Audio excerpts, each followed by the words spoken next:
Welcome back, tubers, to the other UFO show. Dr. V, Oh, thank you, Dr. J. Good to see you again today. we have some interesting somewhere in one of your past lives, and I cannot divulge too much because you have not divulged much to me, but in one of your past lives you were doing undercover work, and we have for you some previously unseen UFO video. Yes, that is true, Dr. J. In one of my previous lives, I would just say I was an independent contractor. And I was in the Phoenix, Arizona area and happened to be with another agent. That's what we just called ourselves. Not saying any more about that. Named Chuck. I can say Chuck's name because Chuck is no longer with us on this plane. But Chuck and I were in a place talking about the Phoenix Lights. And I said, how fascinating that is, about the Phoenix Lights. We walk out of the restaurant to our vehicles, and I'm not looking down at my phone. I'm looking up at the sky all the time. This was in 2012, so there's been a lot of time, so I can divulge that too as well. I looked up in the sky, and we saw, or I brought his attention to what looked like a meteorite coming down through the atmosphere. I said, wow, look at that, a meteorite.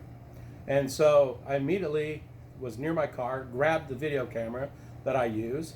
I could tell you it was probably a Sony or JVC. Those are about the two brands that I use most of the time. I can tell you that it was set for an optical zoom. We did not like to use digital zooms because of the pixelization that would happen, throughout the breakdown of the video. So we used optical zoom. So it probably was at anywhere from a 30 to a 60 optical zoom power on that camera. And I began filming it. Chuck and I, we talked about what the possibility of what we were watching was once we saw that more than one of these objects appeared in the sky. Both of us had served in the military, so we were drawn upon our experiences there, his in the Air Force, mine in the Army, and we came up with, thinking that maybe it was smart flare technology. We were just speculating at the time, going down the list. Exactly. So I met Dr. J later in life, about 5 or 6 years later, and I heard that he was hosting a UFO conference. And I asked him, hey, would you like to see some video that's never been published, never been put out on the internet or anything like that before? And wouldn't even show you beforehand. I didn't even show you beforehand. I said I wanted to keep it totally secret, no speculation done until that night of the show. And I'll show it on that during that UFO conference video. It was interesting. There were skeptics in the audience. There were UFO believers, for lack of a word, that's what we'll use, that all witnessed the video at the same time. After the event, I had one lady come up to me and stress that in the 1960s, she had seen the same type of object above her house in New York. And, not New York City or anything like that, but New York, upstate New York, had seen that, while she was a kid one time above her house. Had one of the skeptics come up to me afterwards and say, wow, I'm impressed. I don't know what to say about it. Being honest with you, Dr. J, I'm leaning still 90% toward it being paratroopers. Mm-hmm. And I know we've had this discussion off and on, especially shortly before making this video. But we'd like to go ahead and show this video. We know you can make your comments down below. We'd love for you guys to like the video, subscribe, and share this to everybody on Facebook. Did you just say Facebook? I just did say Facebook. So here's that beautiful footage.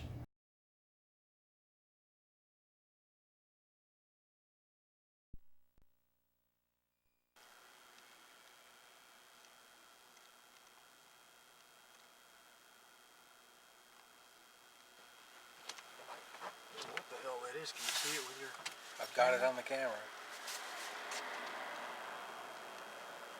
It's fallen to earth now. Some kind of flare or something? Yeah. Or unless it's wreckage falling.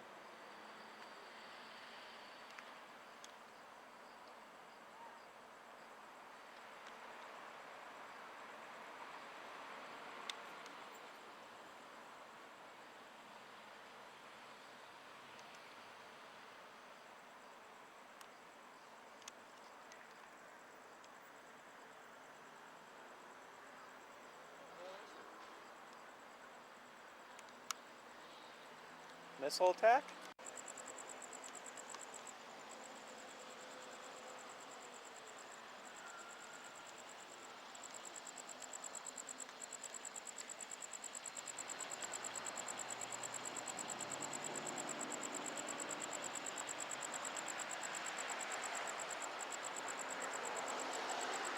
Now they just turn on and keep going. It might be a flare test for military craft. Look how they turn back on.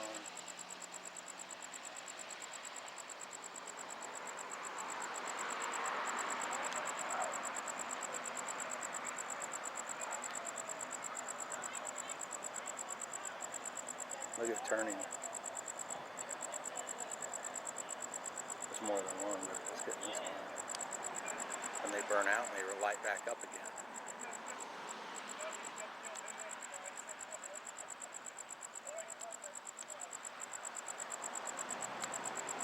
Like, do you happen to have gas? I'm like, no.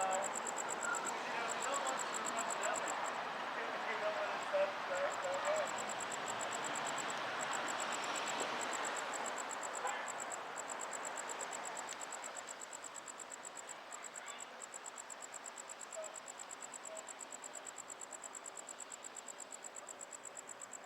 Never seen anything And like that. over there's a plane approaching it. He's turning around, isn't he? Didn't he come over at a higher altitude when he's coming down? Heading right for them.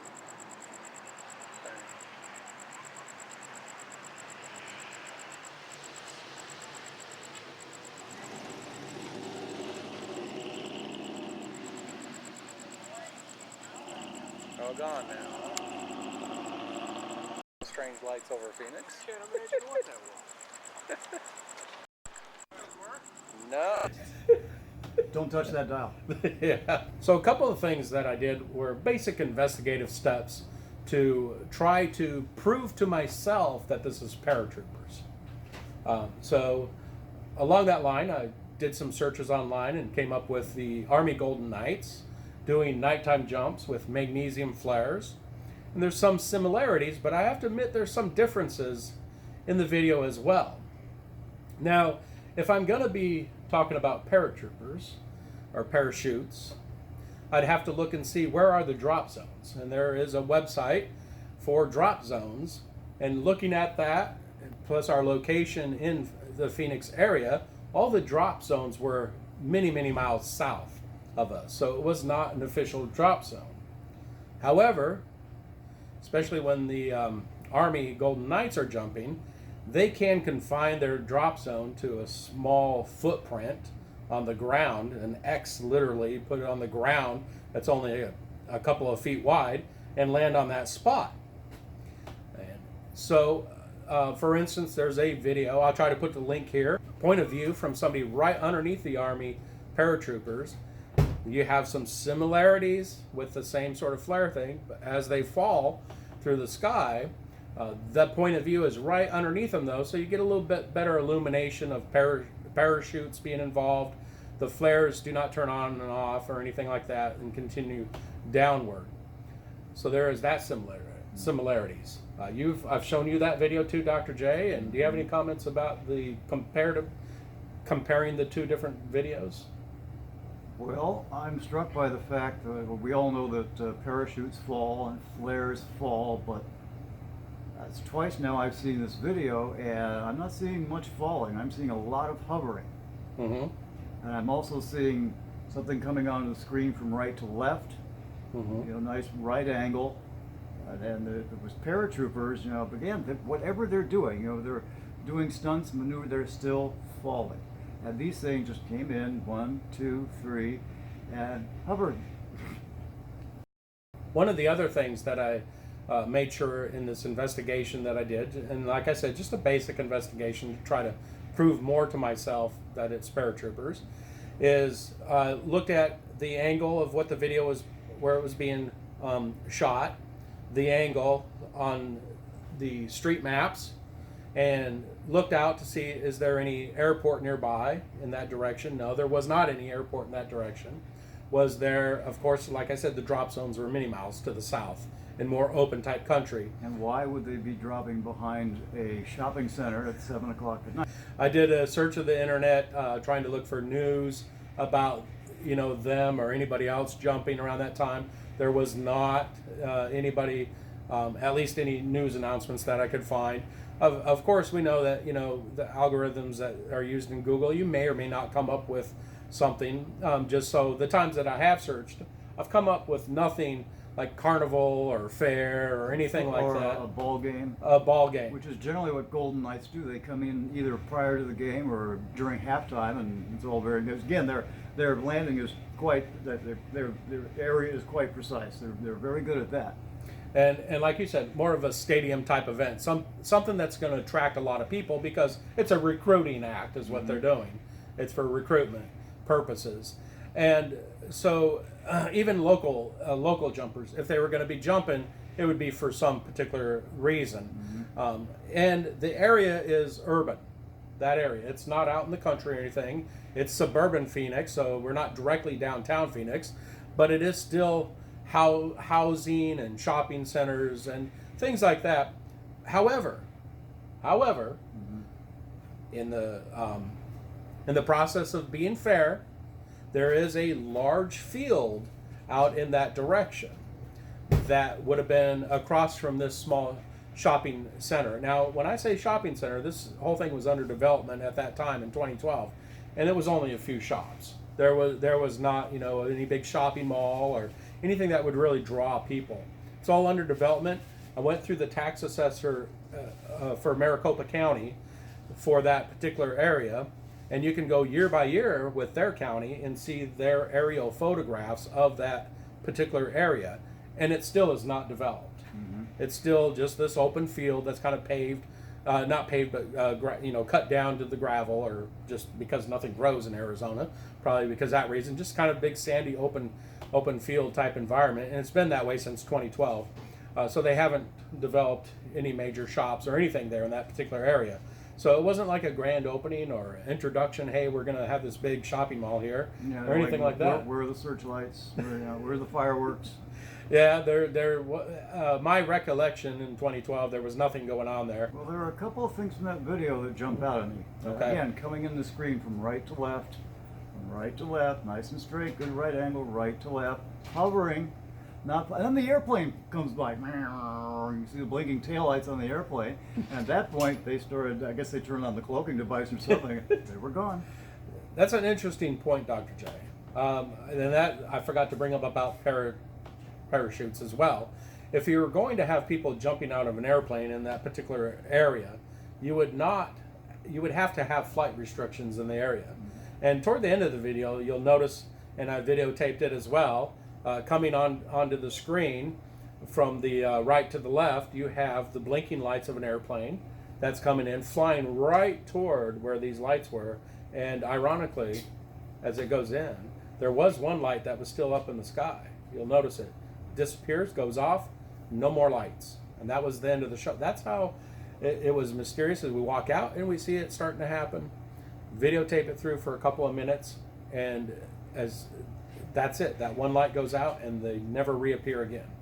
I noticed also at the tail end of that video, you can see people in the parking lot of the shopping center. Do you have any recollection of anyone say, "Hey, what was that?" Actually, we sort of did. When we first were grabbing the cameras out of the car, Chuck didn't grab his. It was my car that was there. We were kind of sharing the ride at that time. I grabbed that camera and I whip it up.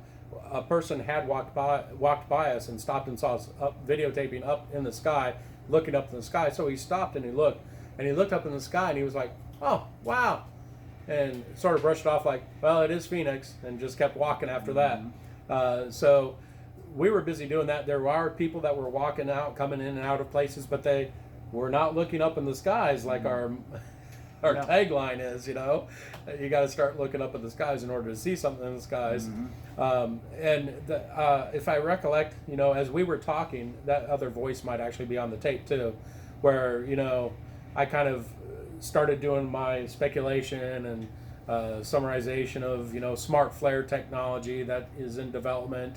And with smart flare technology, they've been trying to have a flare that doesn't just go up, light and start falling to the ground, or get shot out of a jet, in massive amounts of quality like that. But that can actually hover, move around, and try to mimic some sort of flight pattern in order to attract the missiles, to be more of an anti-missile for the airplanes and for the troops or stuff, or that can hover for a long period of time. That's one of the speculations about the original Phoenix lights back in the 90s, was that could have been smart flare tech. Well, again, you have to discriminate. You don't automatically say, "Yep, aliens, aliens." No, you go logic, critical thinking.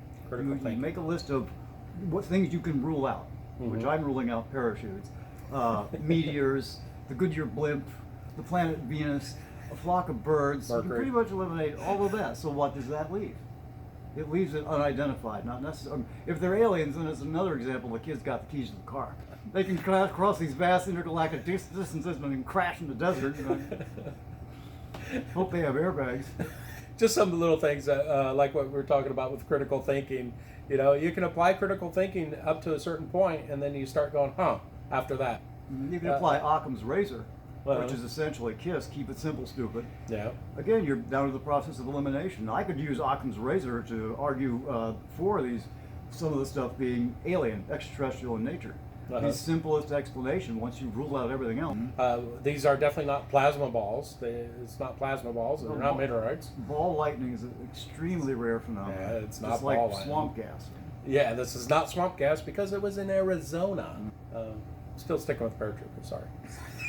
Still sticking with unknown or unidentified? Unidentified. One day you might see something in the sky, instead of jumping right to the conclusion that it's alien, or right to the conclusion that, it's the military doing something. Take a look at it, examine it, do some basic, investigation in order to eliminate some of the ideas, and then say, aliens! No. Well, I think we pretty much covered this one. The video, depending upon your point of view, your perspective, it speaks for itself. Next out of the gate, our next show, we're coming up on Halloween fast. We're going to be doing a discussion of the 1938 Mercury Theater on the Air War of the Worlds radio show on CBS Radio, which made Orson Welles famous overnight. Yep, ourselves, we are actually in that production. Dr. J here is producing that. Do you call it a play, or what do you call it? We're doing Mercury Theater on the Air, live stage production of the War of the Worlds. For the show as well? We are filming it that night, ostensibly for YouTube, for the benefit of those who can't make it, because the venue is small, only maybe about 80 people before you're breaking the fire marshal. Anyway, we would like to thank our good friends at the library at Lilo's.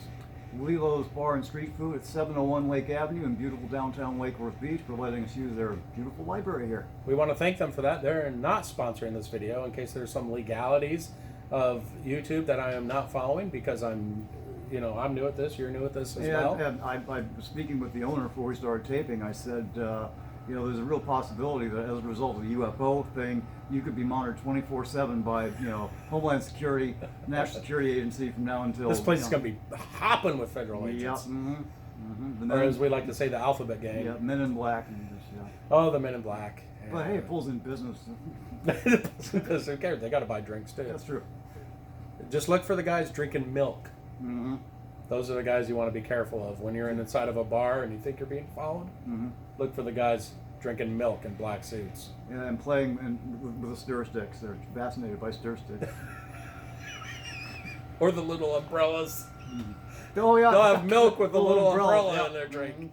They just open that up constantly, trying to figure out that human tech. It's like, hello, come in. Now we're really getting giddy. I think we're done. No, we're not done. Not done? We got to pause for effect. No, pause for effect. Pause for Oh, effect. that's right, I forgot, yeah. So, tubers, Get your phone. stop looking down at your phones and start looking up to the skies.